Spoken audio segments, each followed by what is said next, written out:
రాజమహేంద్రవరం మాజీ ఎంపీ మార్గాని భరత్రాం కార్యాలయంలోని ప్రచార రథం దగ్ధమైన ఘటన శుక్రవారం రాత్రి 11:30 చోటు చేసుకుంది.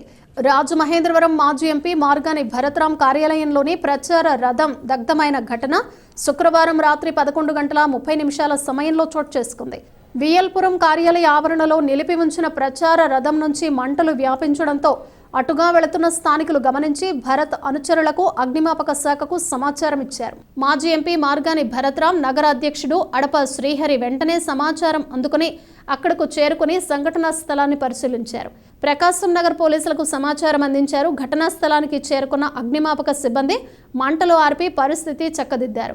ఘటనా స్థలాన్ని బొమ్మూరు సిఐ ఎండి ఉమర్తో పాటు భరత్రాం పరిశీలించారు. విద్యుత్ ఘాతంతో ప్రమాదం జరిగిందా, ఎవరైనా ఆకతాయిలు నిప్పు పెట్టారా అన్నది తెలియాల్సి ఉందని సిఐ తెలిపారు.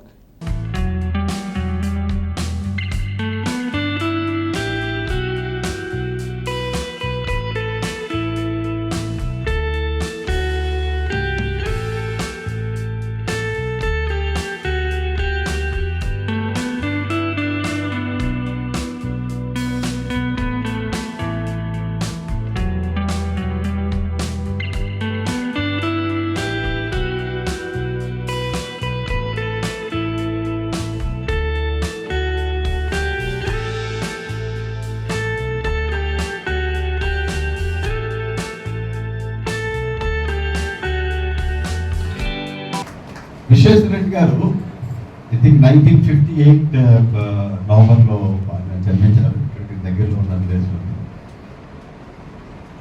అండ్ ఆయన గురించి ఆ పుస్తకంలో కూడా రాశారు, మేము కూడా విన్నాము.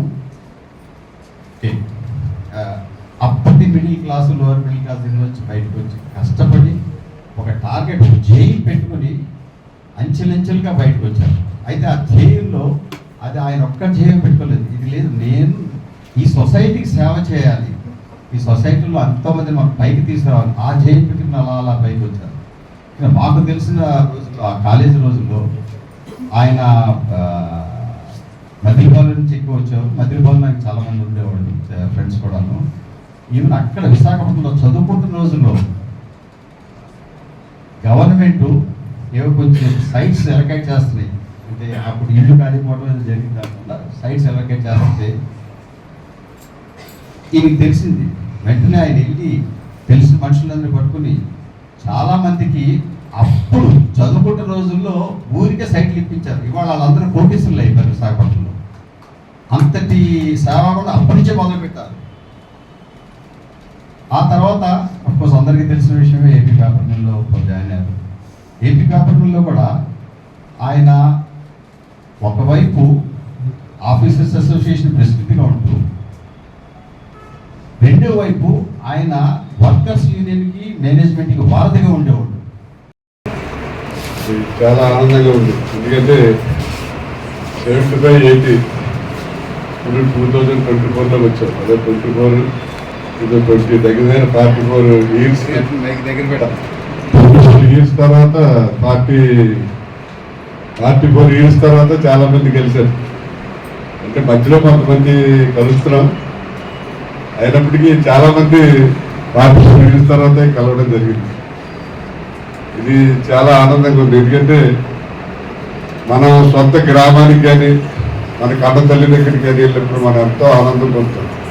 అలాగా 5 సంవత్సరాలు సోదరులాగా కలిసి, సోదరు కూడా ఉందనుకోండి, కలిసి అంతా ఒక గ్రూప్గా 5 సంవత్సరాలు మరి ఆంధ్ర యూనివర్సిటీ క్యాంపస్లో మరి ఇంజనీరింగ్ చదువు అందరూ కూడా ఒక ఫ్యామిలీ లాగే ఫీల్ అయ్యి అంతా కూడా చాలా హ్యాపీగా రోజులు, చదువుకునే రోజులు అంటేనే వేరు. ఎవరైనా చదువుకునే రోజులు జీవితాంతం 10 రోజులు ఉండాలని కోరుకుంటారు.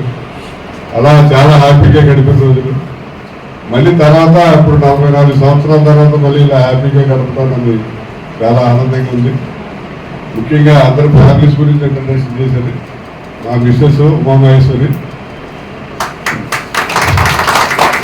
నేను రాజమహేంద్రి విద్యా సంస్థలని రాజమండ్రిలో junior college, degree college, PG college, అలాగే రాజమహేంద్రి ఇంటర్నేషనల్ స్కూల్ అని చెప్పి మన ఆంధ్రలోనే మరి వన్ ఆఫ్ ద బెస్ట్ స్కూల్గా పేరు వచ్చింది ఆ స్కూల్.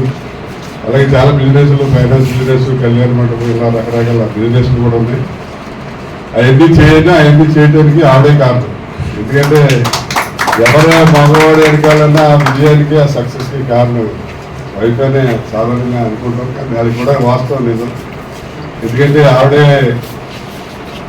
ఏదైనా ఎంకరేజ్ చేసి ఈ రకంగా డెవలప్ అవడానికి. ఆవిడ కూడా మొదటి నుంచి ఒకటే కోరుకునేది, మా ఆయన ఒక వ్యక్తి కాదు ఒక సంస్థ అవ్వాలని చెప్పి ప్రతిసారి పెళ్ళైనప్పటి నుంచి కూడా. అలాగే ఆవిడ కోరిక మేరకే ఈ విద్యా సంస్థలన్నీ స్థాపించి వ్యాపారాలన్నీ మొదలెట్టడం జరిగింది. ఇవాళ దగ్గర ఒక 200 కుటుంబాలకి నెలల్లో నేను జీతం ఇచ్చి నా ఆధ్వర్యంలో 200 కుటుంబాలు